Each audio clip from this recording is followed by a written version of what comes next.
할렐루야. 예, 옆에 있는 분들 축복하도록 하겠습니다.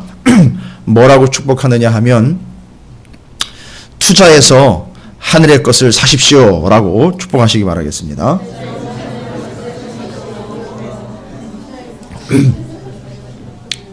여러분, 이 세상에서 가장 큰,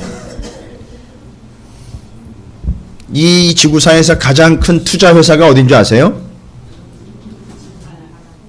예? 이 세상에서 지금 가장 큰 투자 회사가 어딘지 아세요? 저기 뉴욕에 가면 있습니까? 뭐 워싱턴에 가면 있습니까? 가장 큰 투자 회사는, 회사라는 표현이 좀 그렇지만요, 교회입니다. 예. 가장 큰 투자 회사예요. 가장 많이 투자하며 가장 정확하게 투자하는 곳이 바로 교회입니다. 수많은 투자가들은요, 바로 이 교회의 성도들이에요. 뭐 펀드를 이렇게 만들어 가지고 펀드를 레이징 한다는데, 펀드를 만들어내는 개념이 아니라, 여기 쌓는 개념이 아니라 거기다가 저기 쌓는 개념으로 하면, 제대로 투자하는 거대한 투자 회사는 바로 여러분이 몸담고 있는 이 믿음의 공동체인 찾으시는 교회인 줄로 믿으시기 바랍니다. 오늘 이제 그거에 대한 이야기인데요, 도대체 이건 미래를 보지 못하면 투자를 못해요. 누가 알았습니까? 그 강남에 거기 땅에 그렇게 비싸질 거를. 그죠? 여기도 지금 여기 용두동에 사셨던 분들 말씀 들어보면, 아니 거기에 그 아파트가 들어가고 거기가 그렇게 될 줄 누가 알았냐요? 거기 비 오면 질퍽질퍽 해가지고 무릎까지 빠지고 이렇게 지나다니지 못했던 땅이래요. 이렇게 돼 지금 어떻게 됐습니까? 이런 얘기하면 참 무릎을 치면서 아깝다 뭐 이렇게 되는데, 만약 그걸 알았다면은요, 그러면 당연히 투자했죠. 그러니까 이렇게 이 세상에서 진행되어 가는 일들만 봐도 우리는 그런 걸 판단할 수 있어요. 여러분, 눈에 보이지 않는다고 하나님의 나라에 투자거리가 없겠습니까? 여러분, 하나님은요, 절대 손해 안 보십니다. 이건 제가 청년 때부터 경험한 거예요. 하나님은 절대 손해 안 보세요. 절대 하나님은 손해 보시지 않습니다. 하나님이 계산에 빠른 분이라는 게 아니라, 절대 하나님은 손해 보시는 분이 아니에요. 보실 수도 없고요. 오히려 사람이 손해 봅니다. 이익 챙기려다가 그 사람이 손해를 봐요. 그러니까 제대로 투자를 해야 되는 거죠. 여러분, 땅덩어리도 10년 뒤를 바라보면서 투자를 합니다. 우리가 영원한 세계를 바라보면서 제대로 한번 여러분 투자하시기를 주님의 이름으로 축원을 드립니다. 와서 사서 마시래잖아요. 여러분이 쓰시고 투자하셔야 됩니다. 그래서 올 1년 하늘의 것을 위하여 마음껏 투자하시고, 좀 하늘에다가 여러분의 놀라운 역사와 은혜들로 가득 좀 채워가시기를 주님의 이름으로 축복합니다.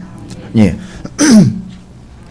변함없이 순서상 예레미야 32장으로 우리가 이어갑니다. 31장하고 꽤 오랜 시간이 지난 것 같아요. 생각해보면 그렇게 오래된 것도 아닌데, 이게 흐름이 있다 보니까 여러분들이 아마 좀 그런 마음 좀 가졌을 것 같아요. 이제 여러분은 시시하게 몇 구절 가지고 이제 안 돼요, 여러분은. 제가 그거 알아요.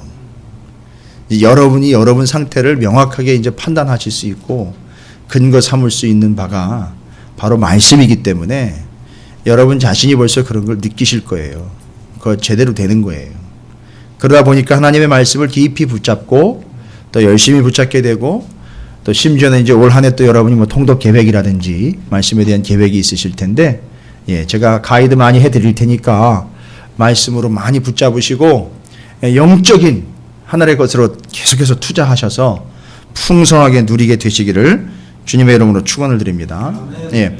예레미야 31장이 상당히 중요한 구절이 제 내용이었기 때문에 일단 성탄을 주음을 해서 본질적인 측면인 우리의 그 회복에 대한 예수 그리스도 그 복음 본질을 우리가 이제 말씀으로 나눴습니다.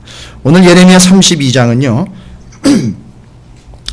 이 시간적인 배경 자체가 이젠 거의 이제 턱까지 왔어요. 상황이 이제 그냥 종료되기 직전입니다. 무슨 얘기냐 하면 아시지 않습니까? 여러분이 상황이 종료되는 거는 이제 남유다 이 남유다 예루살렘이 어떻게 되는 거죠? 망하는 거예요. 이제 역사의 종말을 구하게 됐습니다. 그 시스템이요. 그래서 지금 오늘 1절과 2절 말씀을 보면 그 당시 상황을 잘 기록을 하고 있죠. 1절과 2절을 우리 함께 다시 읽어보도록 하겠습니다. 말씀을 이해하는 데 중요한 배경이 되니까요. 1절과 2절을 함께 읽어봅니다. 시작.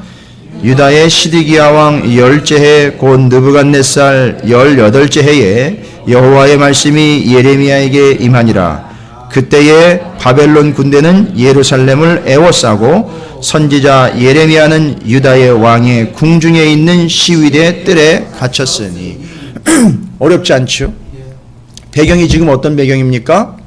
지금까지 계속해서 우리는 이제 남유다 이스라엘의 예레미야가 혹독한 하나님의 말씀의 명확함을 선포하면서 예레미야가 얼마나 고통스럽게 린치를 당하고 심지어는 테러까지도 당하는 경우들을 우리는 봤습니다.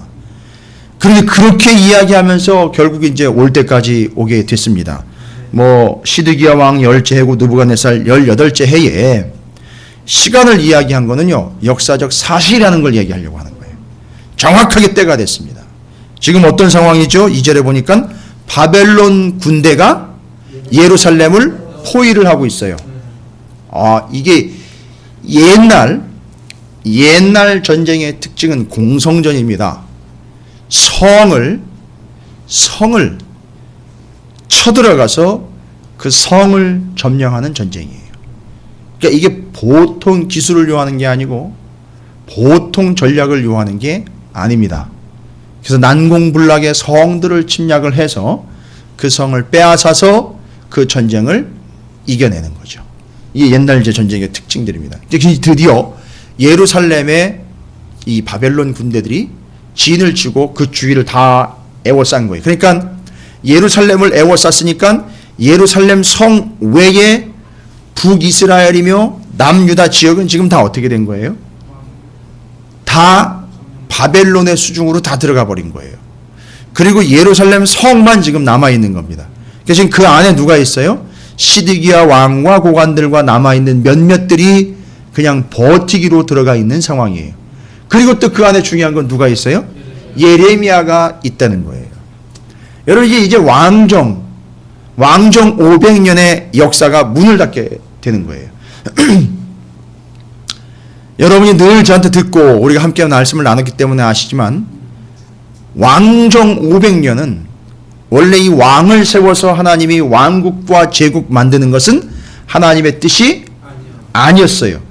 왕국, 제국 만드는 것이 아니라 잘 아시잖아요.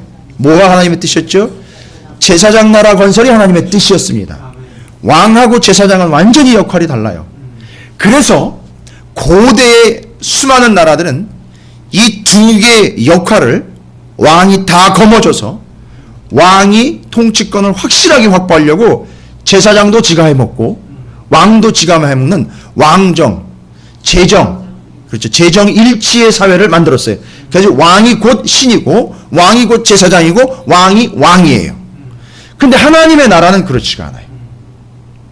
하나님의 나라는 예수님이 오셔가지고 하나님의 나라를 선포할 때까지 대제사장으로 오신 예수 그리스도를 알아볼 수 있도록 주님이 오시기 직전까지 하나님은 이 하나님의 나라를 무엇으로 준비시켰느냐 하면 제사장 나라로서 준비를 시켰고 그것이 하나님의 통치가 이루어지는 하나님의 나라, 그걸 사도 바울은 그의 나라라고 이야기를 했어요.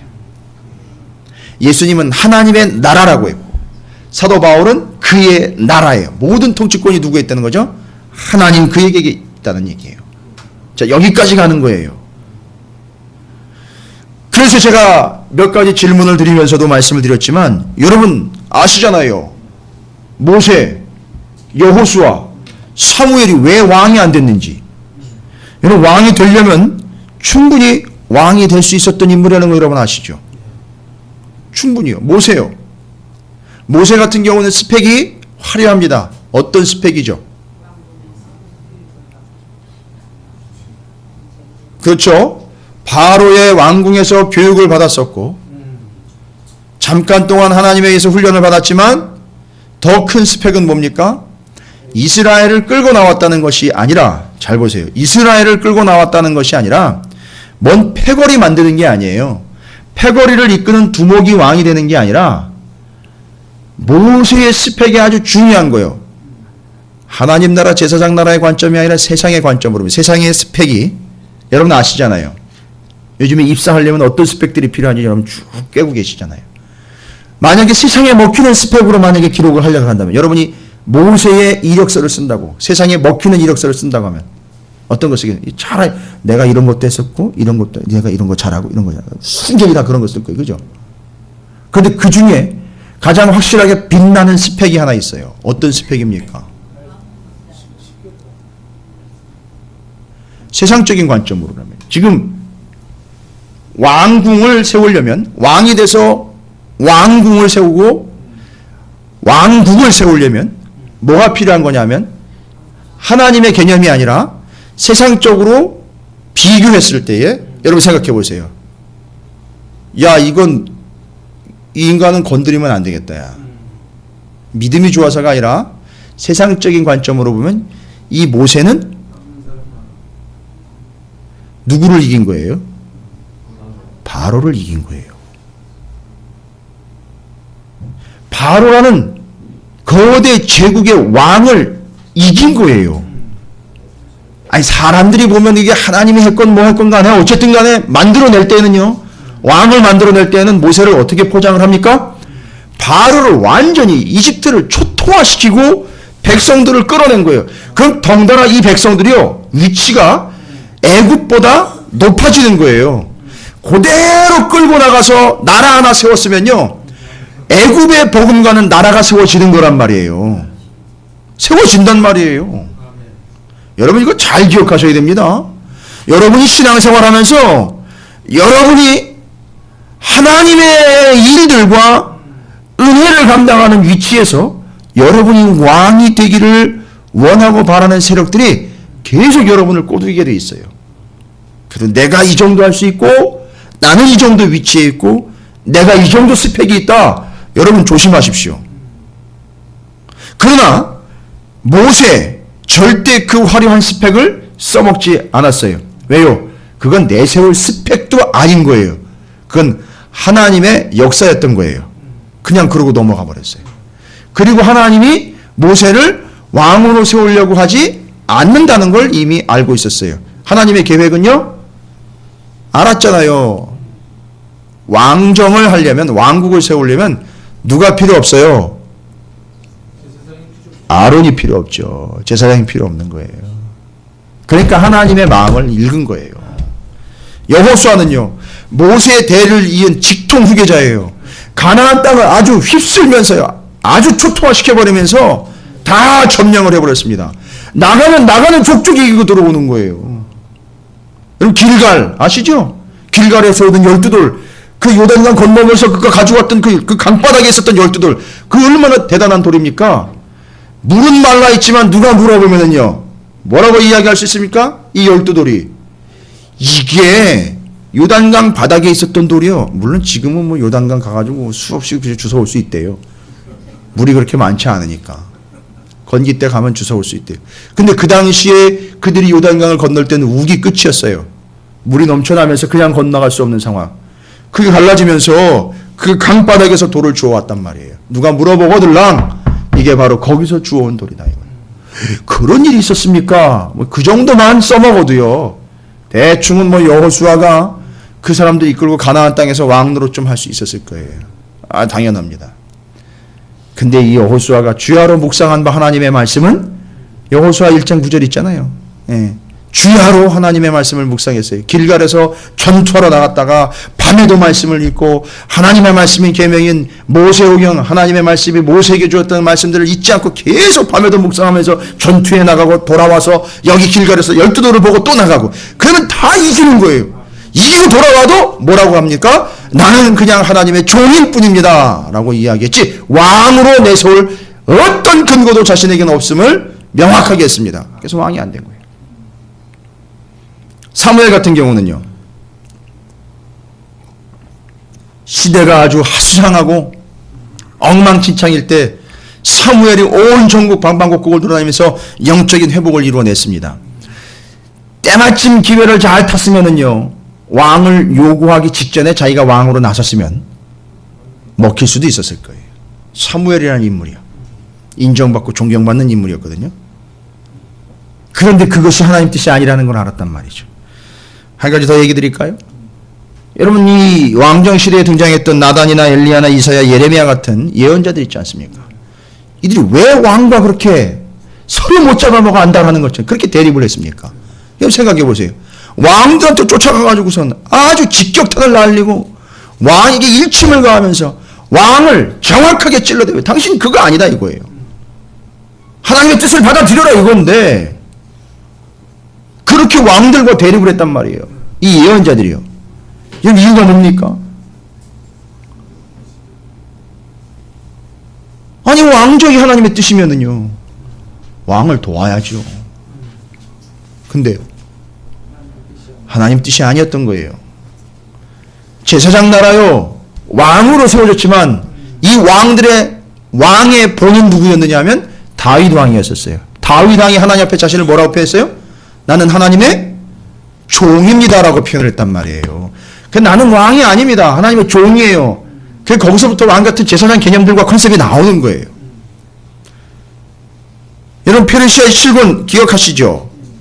페르시아 시대 때 나온 성경들 7권이 있는데 거기 중요한 인물들이요, 스룹바벨, 에스더, 에스라, 느헤미야라는 인물들이 있어요.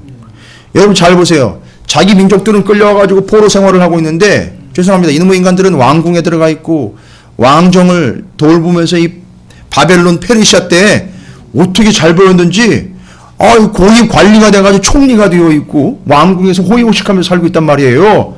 여러분 생각해 보세요. 그럼 다른 백성들은 다 굶고 있죠. 다른 백성들은 다 고통을 당하고 있죠. 다 종살이하고 있죠. 근데 이놈의 인간들은 왕궁에 들어가가지고 인정받고 있단 말이에요.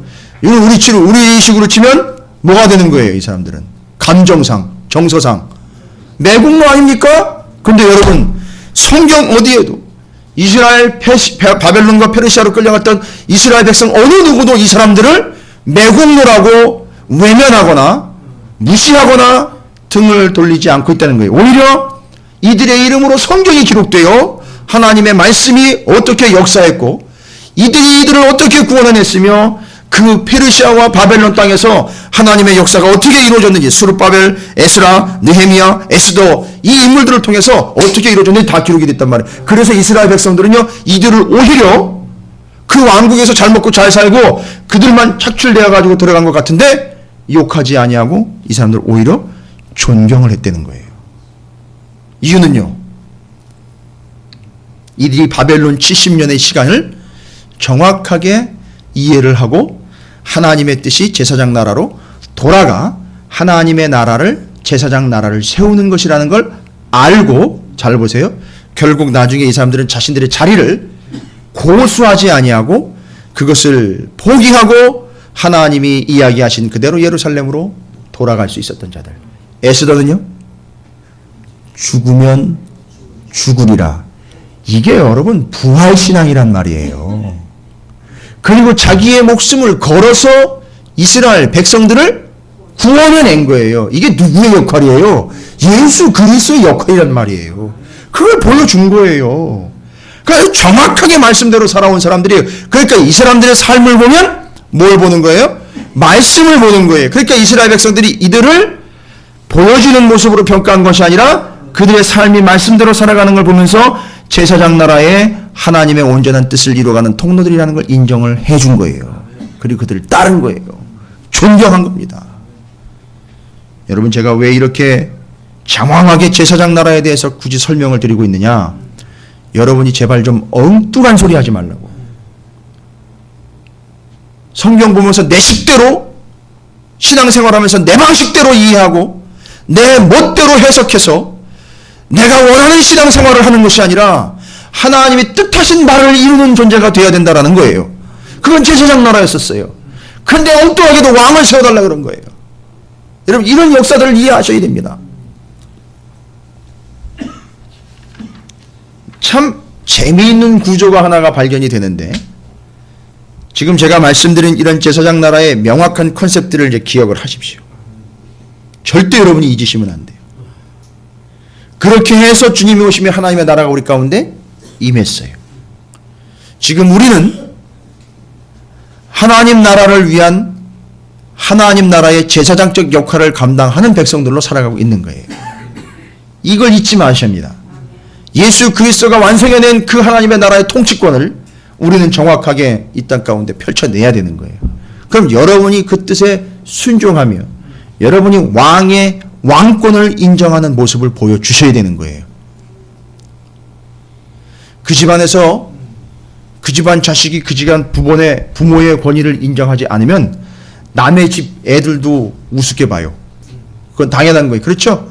그래서 그 권위가 무너지면 안 되는 거예요. 똑같은 거예요. 아니 교회를 다니며 예수를 믿고 하나님을 믿는 이들이 오히려 하나님과 예수님 말씀 알기를 우습게 알고 가치 없이 알며 아주 헌식처처럼 여기는데 누가 예수를 믿고 누가 하나님을 따르겠습니까? 그게 지금까지 교회와 성도들이 해온 일이에요. 그게 세상이 하나님의 뜻 알기를 아주 우습게 하는 거예요. 그러니까요, 난 하나님 없어도, 난 예수 없어도 내 힘으로도 잘 먹고 잘 살 수 있다. 여러분, 예수님과 하나님 어떻게 먹고 사는 문제만 가지고선 이야기하셨습니까? 그러니까 지금 교회와 성도들이 먹고 사는 문제에 연연해 있는 거예요. 그러니까 더 잘 먹고 더 잘 살면 예수 믿으라 이렇게 얘기를 해버린 거예요. 여러분, 얼마나 길이 지금 어긋나인지 생각해보세요.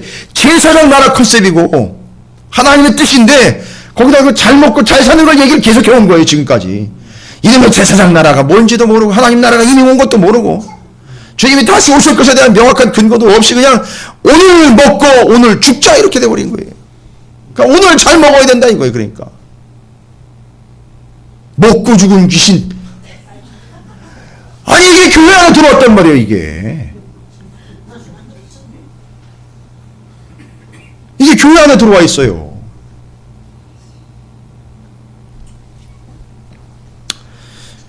여러분, 오늘 말씀이 바로 이제 제사장 나라에 대한 하나님의 정확한 뜻이 다시 한번 확인되는 거예요. 여러분이 발견을 하셨는지 모르겠는데 제가 이 말씀을요 작년 연말서부터 몇 번씩 읽으면서 무릎을 탁 쳤어요. 역시 하나님 뜻은 변함이 없구나. 절대 딴 생각 딴짓거리 하지 않도록 또 세기를 박으시는구나. 자, 이제 모양을 한번 생각해 보세요. 예루살렘 성이 있고 그 성 주위를 바벨론 군사들이 쭉 다 에워쌌어요. 그리고 그 성 안에 여기도 보면은 시위대 뜰에 또 갇혀있는 사람이 하나가 있어요. 그게 누구예요? 예레미야예요. 이 모습이 좀 그려지세요? 예루살렘 성 안에, 포위된 예루살렘 성 안에 또 뜰에 갇혀있는 한 사람이 있어요. 그게 예레미야예요. 그런데 갇히고 또 둘러싸여 있고 꼼짝달싹을 못할 것 같은데 하나님의 말씀은 거기에 임해야 되라는 거예요. 하나님의 말씀은 여러분 성경에 나와 있어요. 분명히 이 세상의 모든 것은 이 땅 것에 매이는 바 되지만 하나님의 말씀은 절대 매이지 않는다 그랬어요. 이게 하나님 말씀이에요. 그 갇혀있는 거기 시위대 뜰에 또 갇혀있는 거기 예레미야가 혼자 외톨이 되어 있는 것 같은데 거기에 하나님의 말씀이 임하는 거예요. 여러분 걱정하지 마세요. 여러분이 어떤 상황이든지 여러분이 어디에 갇혀있든지 무엇으로 둘러싸여 있든지 여러분에게는 예레미야처럼 하나님의 말씀이 임하게 되어 있습니다. 여러분 좀 이걸 좀 기대했으면 좋겠어요. 올 한 해는 내게 돈이 임하는 게 아니라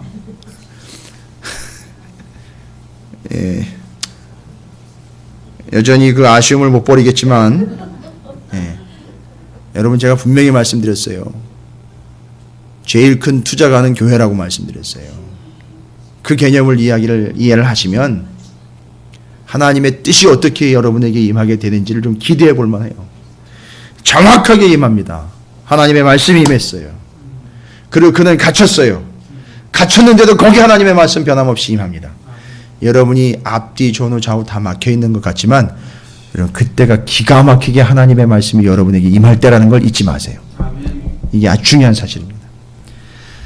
예레미야가 갇히게 된 이유를 이야기합니다.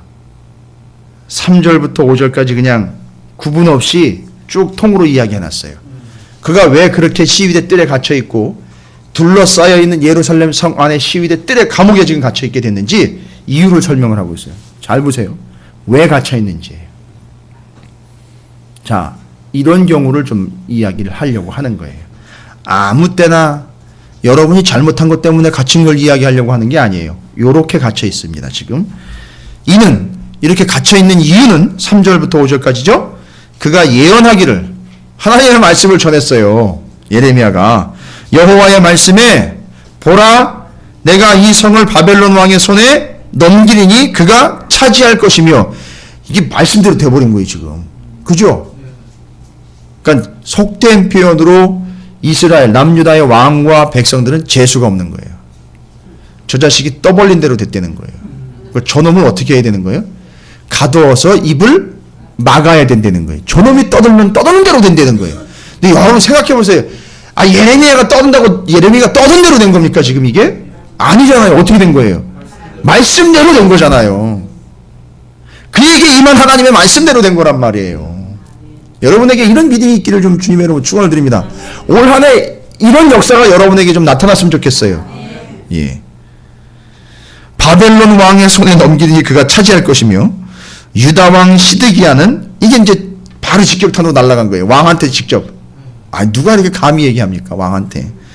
시드기야는 갈대아인의 손에서 벗어나지 못하고 반드시 바벨론 왕의 손에 넘겨진 바 되리니 입이 입을 대하여 말하고 눈이 서로 볼 것이며 딱 마주대해 가지고 바로 그 자리에서 체포당하는 걸 이야기하는 거예요. 여러분 이 시드기야가 얼마나 비참한 처우를 맞았는지 아시죠? 아들내미 다 죽는 거 봤어요. 자기 눈앞에서 자기 아들내미가 죽는 거, 아들이 다 죽는 걸 자기 눈으로 목격해요. 그리고 그 다음에는요, 두 눈은 빠집니다. 빼버려요. 그리고 끌려가요. 이게 비참하니 말씀대로 살지 아니하며 그 말씀을 대했던 그의 자세가 그대로 그의 삶에 나타나게 된 결과를 얘기하는 거예요. 이제 그건 나중에 또 얘기가 나옵니다.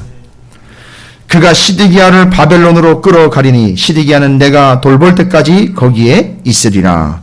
여호와께서 이와 같이 말씀하시니라. 너희가 갈대아인과 싸울지라도 승리하지 못하리라 하셨다 하였더니 유다 왕 시드기야가 이르되 내가 어찌하여 이같이 예언하였느냐 하고 그를 가두었음이었더라. 아, 그래서 요거 얘기했다고 갇힌 거예요. 3, 4, 5절 얘기했다고 3절 얘기했다고 갇혔어요. 모르겠어요. 제가 여기서 몇십 분 설교하고 저도 갇히게 될지 모르겠습니다.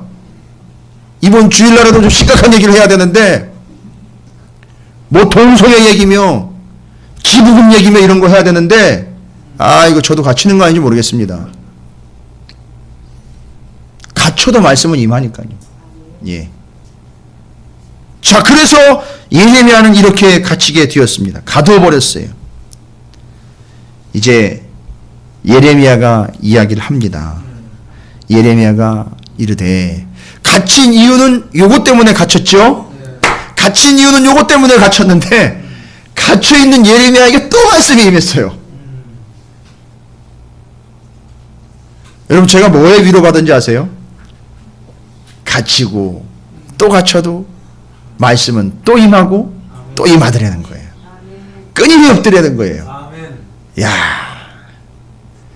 예레미야 그 말씀의 진가를 날마다 확인하면서 사는 인생이었던 거예요. 감옥 안에서. 자, 이제는 요 이유 때문에 3절부터 5절까지 이유 때문에 갇힌 그에게 또 임합니다. 말씀이. 이건 더 죽을 맛이에요. 또 이건 이해가 안 돼요. 뭐라고 하나님 말씀하셨느냐 하면 예레미야가 이르되 여호와의 말씀이 내게 임하였느니라. 하나님이 말씀하시기를 보라 내 숙부 살룸의 아들 하나멜이 내게 와서 말하기를 너는 아나돗에 있는 내 밭을 사라. 이 기업을 물을 권리가 내게 있으리라 하리라 하시더니 8절에 여호와의 말씀과 같이 나의 숙부의 아들 하나멜이 시위대 뜰 안 나에게 와서 이르되 청하노니 너는 베냐민 땅 아나돗에 있는 나의 밭을 사라. 기업의 상속권이 내게 있고 물을 권리가 내게 있으니 너를 위하여 사라 하는지라. 내가 이것이 여호와의 말씀인 줄 알았으므로. 여호와의 말씀인 줄 몰랐다면요. 그렇다면 아무리 숙부의 아들이니까 관계로는 뭐가 돼요? 촌수로는? 큰아버지의 아들이니까. 사촌 관계잖아요.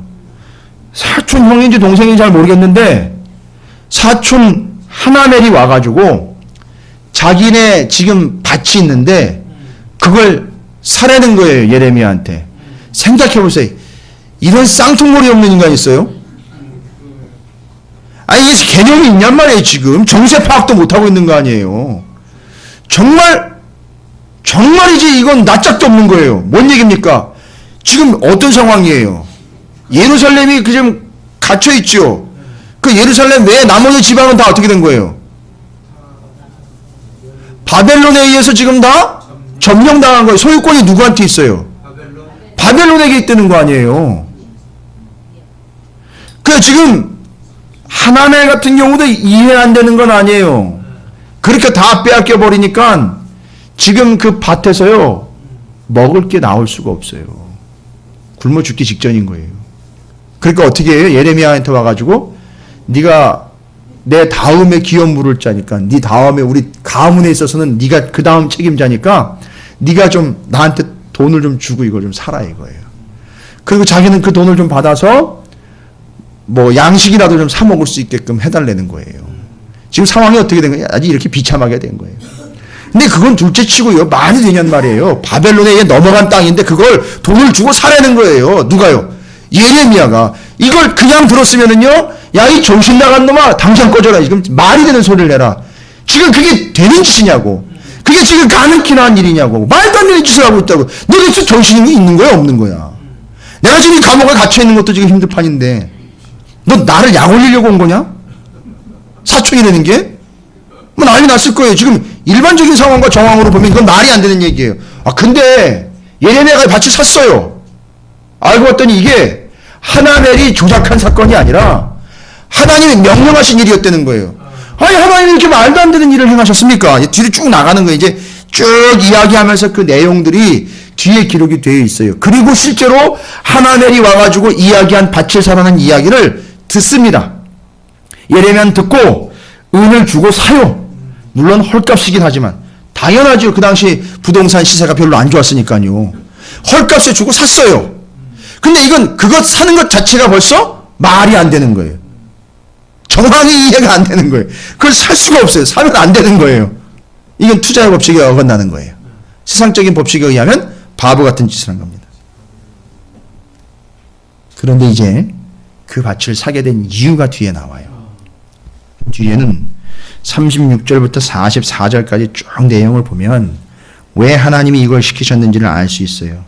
그 내용을 보면은 뭐 여러분이 보시면 아시겠지만 37절에 보면 어떻게 하려고 하신다고요? 37절 뒷부분에 이곳으로 돌아오게 하여 안전히 살게 할 것이라. 이걸 보여주려고 그랬던 거예요. 이걸 보여주려고 그랬던 거예요.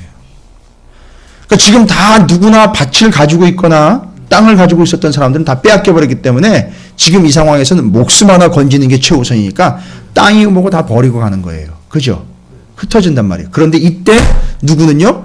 예레미야는 하나멜 사촌의 요구를 받아들여서 땅을 사는 거예요. 그리고 누군가 묻습니다. 아니 왜 그렇게 바보 같은 짓을 하셨어요? 라고 묻는다면 뭐라고 대답을 하는 거예요? 이제 하나님이 다시 돌아오게 해서 안전히 살게 할 텐데 그때 내가 지금 사놓은 요 땅이 제 땅 되는 거 아니겠습니까? 그럼 제가 돌아와서 여기서 살아야지요. 이걸 친절히 설명을 해야 되는 거예요. 그런데 이 이야기를 듣고 어느 누구도 아 그렇습니까? 그럼 저도 빨리 땅을 사놔야 되겠네요. 아 그렇습니까? 영원한 하나님의 나라를 위해서 지금 내가 건강한 동안에 재산이 있는 동안에 투자해서 하나님 나라에 쌓아야 되겠네요. 이렇게 반응하는 사람이 없다는 거예요. 제가 그래서 처음에 투자 얘기를 드린 거예요. 오늘날 수많은 사람들이 하늘나라에다 투자하려고 아무리 얘기를 드려도요.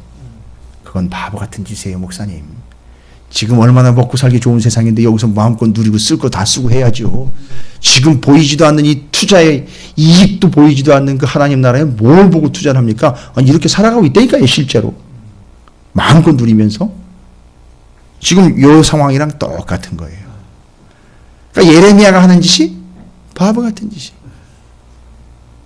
누군가 저에게 그럴 수 있어요. 아, 김 목사 적당히 하세요. 정치도 좀 해가면서 재산도 좀 준비하셔야죠. 나중에 노후 대책 안 돼가지고 어떻게 할 거예요? 예? 재산 없는 목사는 인기도 없어요. 뭐 이런 식으로 이제 갈 거예요. 그럼 제가 재산 만들어야 되고 불려야 되는 거 아니에요? 세력도 만들어야 되는 거예요. 나중을 대비하면은요. 뭐 이런 식으로 할 수 있는 거예요, 지금. 세상이 그렇게 돼버려요. 그러니까 성도들에게도 그렇습니다. 아이고, 나중은 나중이고 지금은 지금이니까 지금 현재 하나님 주신 복을 마음껏 누리시라고요. 여러분, 유혹 들어옵니다. 나중이 없어요. 그러니까 예레미야가 하는 이 행위가 이해가 안 되는 거죠. 그러나 예레미야는 아는 거예요. 왜 이렇게 하라고 하셨는지를 아는 거예요. 그러면 거기뿐만이 아니죠. 36절부터 44절까지 계속 나오는 내용이 바로 그거예요. 37절에 그랬죠. 또 39절에 보면 내가 그들에게 한 마음과 한 길을 주어 자기들과 자기 후손의 복을 위하여 항상 나를 경외하게 하고, 지금 이제 돌아와서 할 얘기가, 돌아와서 40절에 내가 그들에게 복을 주기를 위하여 그들을 떠나지 아니하리라. 또 끝에도 나를 떠나지 않게 하고, 42절은 더 확실하게 얘기합니다. 여호와께서 이와 같이 말씀하시나 내가 이 백성에게 이 큰 재앙을 내린 것 같이 어떻게 한다고요? 허락한 모든 복을 그들에게 내리리라. 근데 지금은 아니라는 거예요. 돌아와서인 거예요. 돌아와서. 그러니까 지금 너는, 예레미야 너는 이 내 마음을 최대한 전달을 해야 된다는 거예요. 어떻게 전달했어요? 지금 소망 없는 그 땅, 다 넘어가 버린 땅, 그냥 착살나버린 그 땅을 70년 뒤를 내다보고 투자를 한 거예요. 그죠?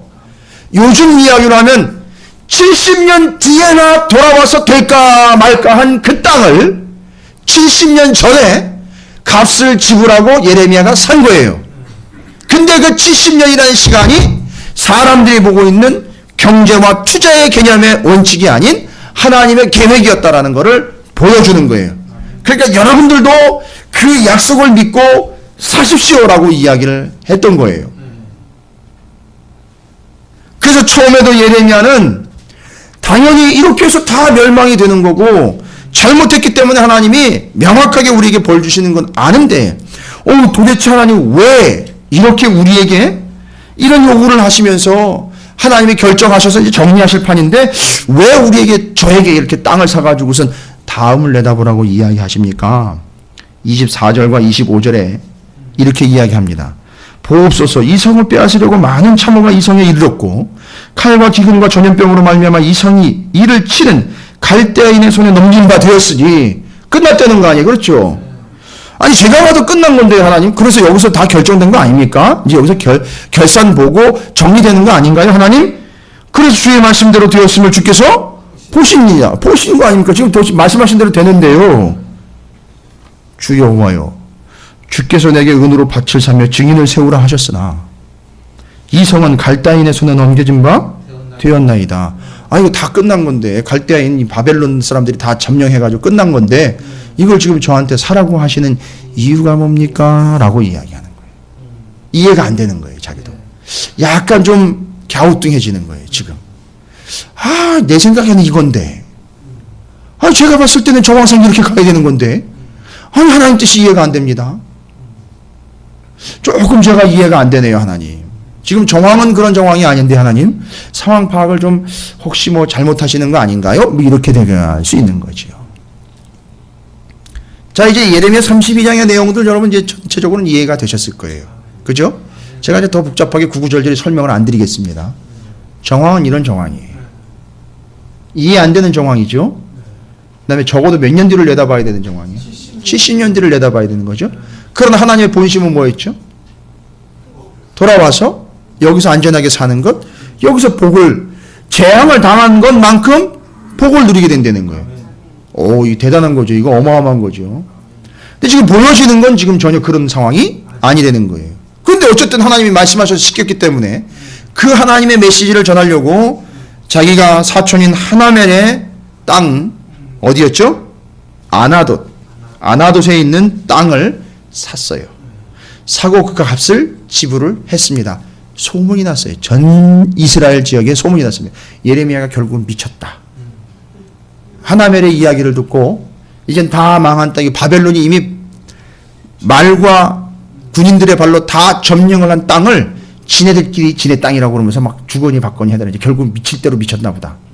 맛이 갔나 보다. 이렇게 얘기가 돼버리는 거예요. 자, 여기까지 상황이 됐고, 그러다 보니까 예레미야는 조금 이해가 안 됐던 거예요. 하나님 이거 끝난 거 아닌가요? 그래서 여기서 정리해가지고 이제 새로운 역사를 이어가셔야 되는 거 아닙니까? 근데 하나님 이건 도대체 어떤 의미입니까? 라고 얘기를 했는데 예레미야가 깨달았어요.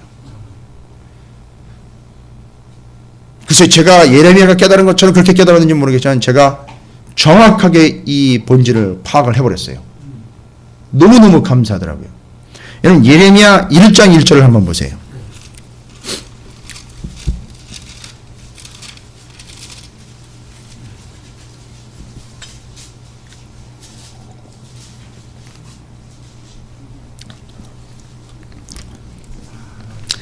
예레미야 1장 1절을 보면 여러분이 잠깐 잊으셨을 수도 있는데 오늘 말씀과 정확하게 연결이 되는 한 배경 설명이 있어요. 예레미야가 시작되면서 베냐민 땅 아나돗의 제사장들 중 힐기야의 아들 예레미야의 말이라. 그러면 잘 보세요. 베냐민 땅이에요. 베냐민 땅인데 제사장이면 지파는 뭐죠? 예? 레위 지파죠. 그러면 아까 예레미야의 숙부인 살룸이며 그 아들인 하나멜이며 다 지파는요? 레위 지파예요.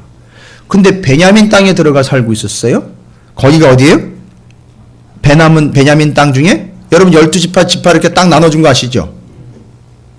근데 베냐민 지파의 땅 중에 지명으로는요? 아나돗이에요. 거기에 레위인들이 살고 있었어요. 예레미야도 지파로 보면 레위 지파예요. 신분상으로는 예레미야도 뭐예요? 제사장이에요. 예레미야가 하나님이 자기를 예언자로 세웠다라는 개념보다는요, 뭐가 더 강했느냐 하면 제사장이라는 개념이 더 강했어요. 그렇다고 둘을 분리한 게 아니라 제사장들과 예언자들의 역할이 무엇인지를 정확하게 간파했기 때문에 제사장으로서 하나님의 말씀을 예언할 때요, 목숨 걸고 전했어요. 제사장적인 믿음을 가지고요. 자, 여러분 여기서 기가 막힌 사실이 발견이 됩니다. 이걸 여러분이 성경적인 배경과 하나님의 깊은 뜻을 이 말씀들을 통해서 훈련해서 이제 캐치를 해내시는 거예요. 이런 시간이 아니면 못하는 거예요. 뭐 짧게 뭐 잠깐 말씀이나 나누고 그냥 기도하고 끝내는 그런 모임에서는 절대 이런 걸 할 수 없는 거예요. 또 시간에 쫓기는 예배에서는 절대 말씀을 깊이 묵상할 수도 없어요. 그럼 잘 보세요. 베냐민 지파에 레위 지파가 들어가 있고 레위 지파의 땅인 아나돗에 여기 하나멜과 그의 숙부 살룸, 예레미야의 사촌인 하나멜, 심지어는 누구도 거기 살고 있었다가 예레미야도 거기 살고 있다가 부름을 받았어요. 그럼 여러분 이건 어떤 정황입니까? 여러분이 이해하셨을 때에 이 상황은요, 레위인들에게 땅이 분배가 됐어요, 안 됐어요? 안 됐지요. 그리고 어떻게 살아가게 돼 있었죠? 광야에서는요, 아직 땅이 나눠지기 전에는 잘 기억하셔야 돼요. 광야에서는 성막을 중심으로 제1겹이 누구였느냐 하면 레위 지파였었어요. 성막을 둘레로 해서 성막에서 레위 지파의 숙소까지 거기 사이를 왔다 갔다 하게끔 제일 가까운 데 위치했었어요. 그러니까 성막을 지금 가서 섬겨야 되니까요. 그 다음에 동서남북으로 12지파가 나눠지게 돼 있었어요. 그리고 가나안 땅 들어가가지고 지파별로 땅이 나눠지게 됩니다. 그리고 여러분 기억하시잖아요. 레위인들에겐 지파를 안 주고 레위인들은 뭐 하라고요? 성막 중심으로 가능했지만 광야에서는 땅이 산지사막으로 지금 흩어져 있는 상황이기 때문에 어떻게 방법을 취했죠? 각 지파에게 누가 쫓아가세요? 레위 지파가 뭘로 쫓아가는 거예요? 그렇지, 제사장으로 쫓아가서 필요할 때마다 하나님 앞에 제사를 드리고 그 그리고 중요한 직무가 있잖아요. 뭐 해야 돼요? 예?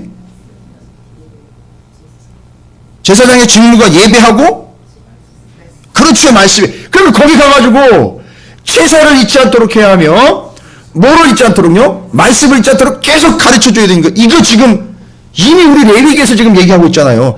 철저하게 가르쳐야 된다라는 게 이 제사장들의 직무였단 말이죠. 그러니까 지파별로 흩어져서 레위인들은 살면서 거기서 그들을 가르쳐야 되고 예배하는 백성으로 인도해내야 되는 게 레위인들의 사명이에요. 그래서 레위인들은 땅덩어리를 분배받지 못하고 지파별로 다 흩어져서 레위인의 분깃이라고 불리는 조그마한 땅덩어리를 분배를 받았어요. 그 지파로부터.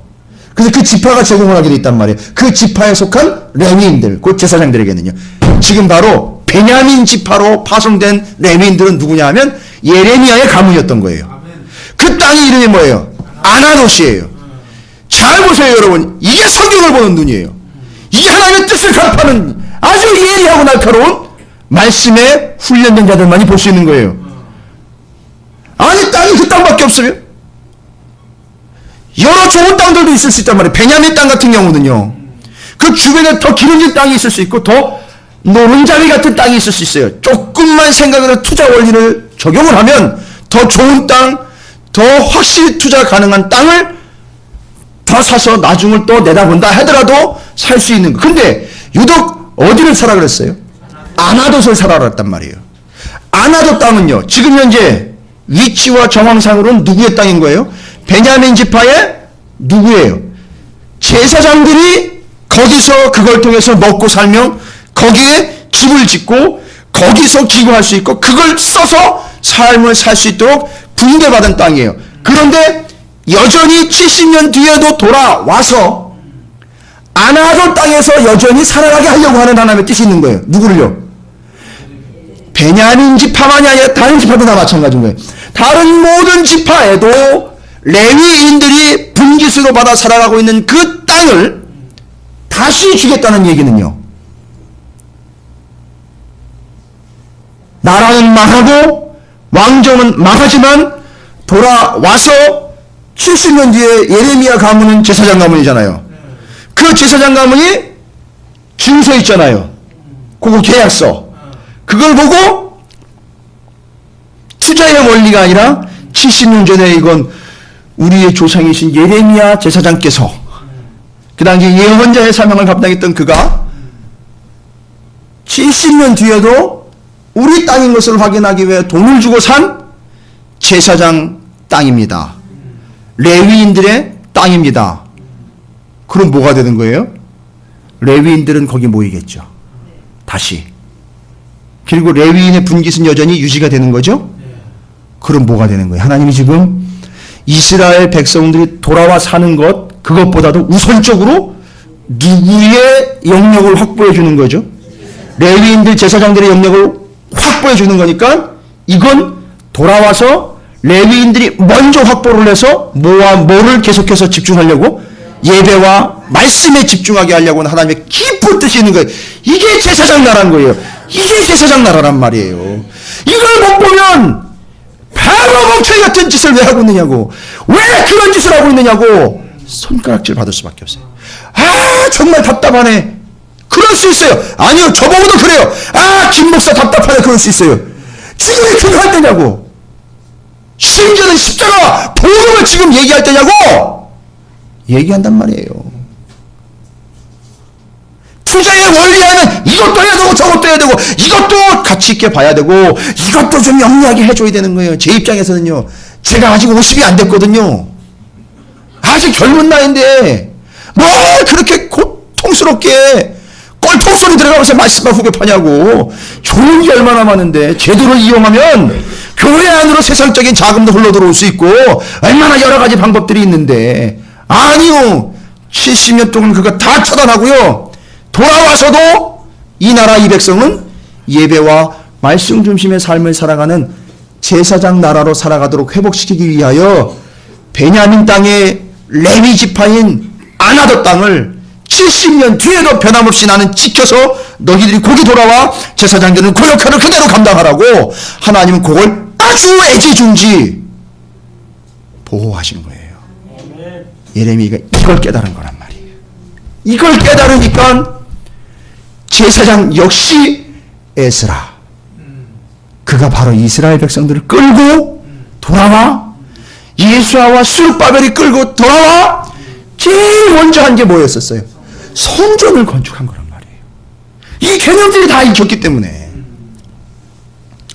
기왕에 여러분이 하고 호응을 해주시니까 한번 볼게요. 에스라서와 느헤미야에 실제로 이제 확인되는 말씀들이 있어요. 여러분 에스라서 2장을 한번 볼 텐데요. 어디냐 하면은요.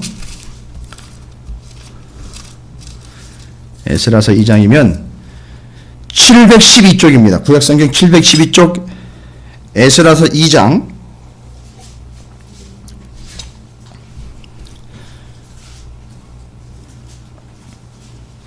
에스라서 2장 23절입니다. 712쪽이에요. 구약성경 712쪽. 이게 그냥 명단과 돌아오는 복귀하는 사람들의 호구조사라고 지금까지 얘기를 했었거든요. 그게 아니었었어요. 여기 엄청난 하나님의 깊은 뜻이 또 담겨 있었던 거예요. 지금 제가 말씀드렸잖아요. 그죠? 70년 뒤에 그러면 예레미야의 가문은 제사장으로서 여전히 어디로 돌아오는 거예요? 아나돗으로 들어오는 거예요. 그러니까 그는 왜 들어올 수 있는 거예요? 제사장이니까 그 계약서 가지고 오는 거예요. 70년 전에 이미 계약한 거예요. 돌아가니까요. 그걸 누가 보호해줍니까? 야, 막 그게 옛날 얘기지. 이제 와가지고 그걸 얘기하면 어떻게? 그걸 누가 보호해줬어요? 에스라와 느헤미야가 보호해줬어요. 스룹바벨이요. 그렇게 했어요. 해줬어요. 그리고 이제 에스라 2장 23절에 보세요. 다른 지역도 다 마찬가지. 그런 식으로 보면 마찬가지인데 오늘 말씀이니까요. 2장 23절에 볼까요? 아나돗 사람이 128명이요.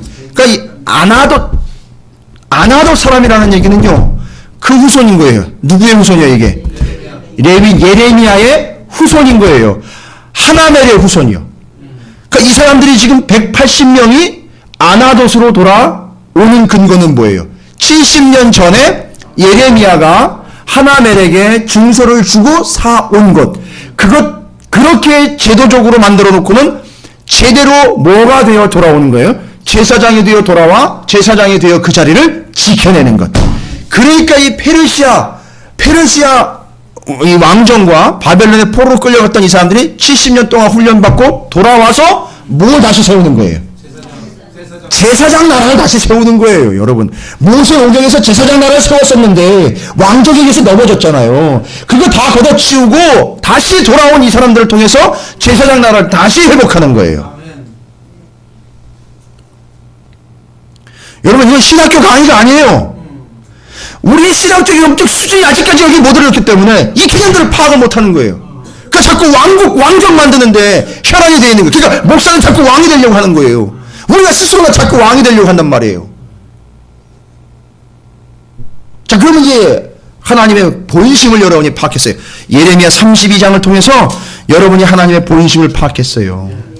다시 돌아와. 아나돗 땅 거기에 레위인으로 제사장으로 명확한 사명과 소명을 잊지 않고 계속 이어가 사명인 예배와 말씀을 다시 회복해내는 것. 이게 그 제사장들의 사명이었던 거예요. 죽어가는 백성들을 예배의 자리로 말씀의 자리로 끌어와 하나님의 약속을 보지 않았느냐? 우리가 그때 500년 동안 무슨 짓을 했던지 여러분 알지 않습니까? 이제는 하나님의 말씀을 하나님의 영광을 위하여 하나님을 예배하며 말씀에 따라 사는 제사장 나라의 백성으로 살아가는 것이 우리의 정답입니다. 언제까지요? 예수님 오실 때까지. 그래서 말씀으로 오시고 예배를 완성하고 오신 예수 그리스도가 이 모든 시스템과 제도를 완벽하게 하나로 완성해 내셔서 예수님 한 분으로 끝내버린 거예요. 정리가 다 돼버린 거예요. 이걸 히브리서가 정리를 해줬어요. 요약을 해주고. 여러분, 제가 구구절절히 다 절절히 이렇게 설명을 해서 말씀드린 건 아니지만 예레미야 32장의 내용은 왜 아나돗이냐 이거예요. 여러분이 정확하게 좀 기억하시기 바랍니다. 베냐민 땅의 아나돗은 레위 지파 제사장들의 분기셨었어요. 거기도 다시 돌아오게 70년 뒤에 다시 돌아오라고 말도 안 되는 행위를 통해서 계약서를 쓰고 그걸 항아리에 담아가지고 70년 동안 보관하고 있다가 그걸 꺼내서 봐라, 우리는 여기로 돌아가야 된다. 70년 뒤에 봐라, 나는 여기로 돌아가야 된다. 이게 우리가 가야 될 때다. 여기가 우리의 본거지고 여기가 우리의 사명지다. 아나돗, 거기 가서 예배하며 제사하는 것이다.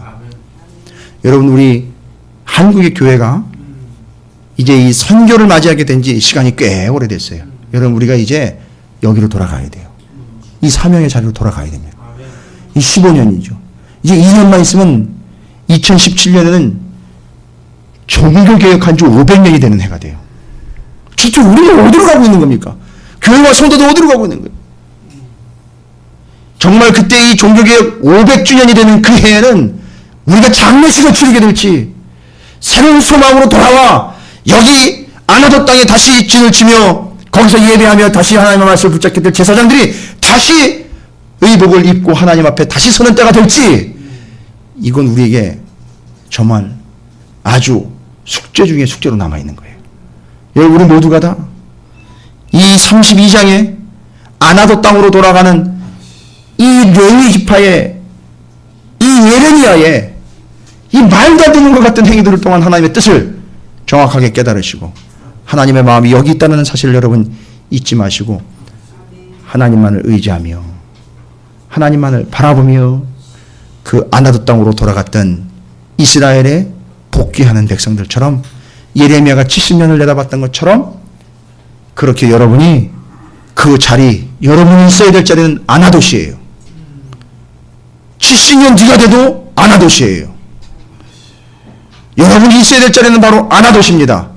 그러나 지명과 공간의 얘기가 아니라 사실인 것, 우리의 현실은 어디가 되어야 됩니까?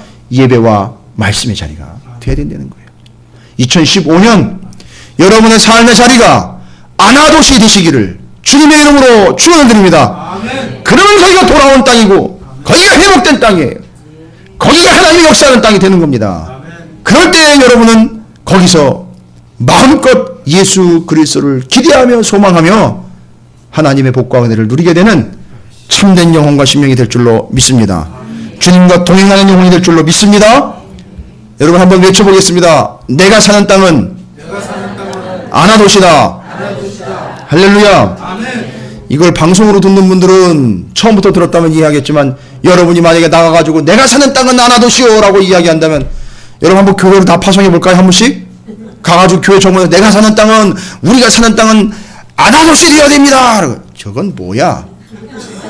예레미야를 봤던 그 눈으로 볼 거란 말이에요. 우리는 뭘 알죠? 우리의 땅이 아나돗인 이유를 이야기할 수 있어요.